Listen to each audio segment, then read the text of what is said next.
ঘটনার সাথে জড়িত।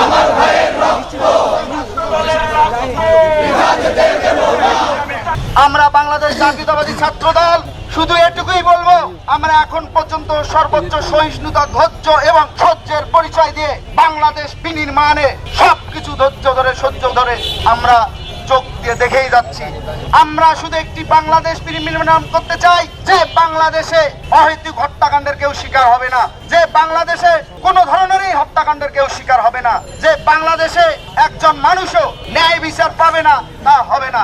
আমরা এজন্যই এখন পর্যন্ত প্রশাসনকে সর্বোচ্চ সহযোগিতা করে আসছি। প্রিয় সহযোদ্ধা বন্ধুগণ, আমি শুধু এটুকুই বলবো, 5 আগস্ট পরবর্তী সময়ের যে ইন্টারিম গভর্নমেন্ট, সেই গভর্নমেন্ট তার নিরাপত্তার চাদরে বাংলাদেশকে ঢেকে রাখতে ব্যর্থ হয়েছে। নেই আজকে দেশের সর্বোচ্চ শিক্ষা প্রতিষ্ঠান শিক্ষার্থীরা খুনের শিকার হচ্ছে, নির্যাতনের শিকার হচ্ছে, নিপীড়নের শিকার হচ্ছে। আমি শুধু দায়িত্বহীন কণ্ঠে এটুকুই বলতে চাই, আমার জুবায়েদ হোসেনের হত্যার সুষ্ঠু তদন্তের মাধ্যমে দ্রুত বিচারের আওতায় এনে খুনিদের যথাযথ শাস্তি নিশ্চিত করতে হবে।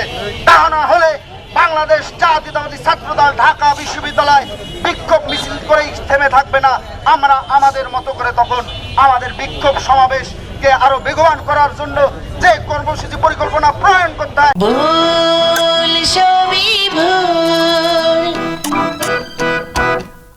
আমরা অবশ্যই সেই কর্মসূচি পরিকল্পনা প্রণয়ন করব। ধন্যবাদ সবাইকে। উপস্থিত সহযোদ্ধা বন্ধুগণ, বিক্ষোভ পরবর্তী মিছিলে আপনারা অত্যন্ত সুশৃঙ্খলভাবে আমাদের এই সমাবেশে উপস্থিত আছেন।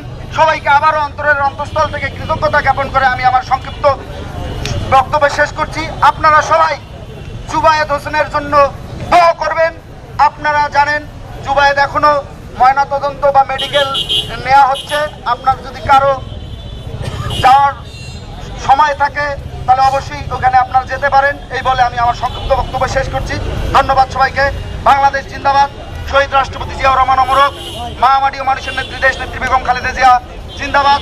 আমাদের হৃদয়ের স্পন্দন যাকে ঘিরে আমরা স্বপ্ন দেখি, যিনি ইতিমধ্যে 31 দফা কর্মসূচি প্রণয়ন করেছেন, দেশ নায়ক জনাব তারেক রহমান।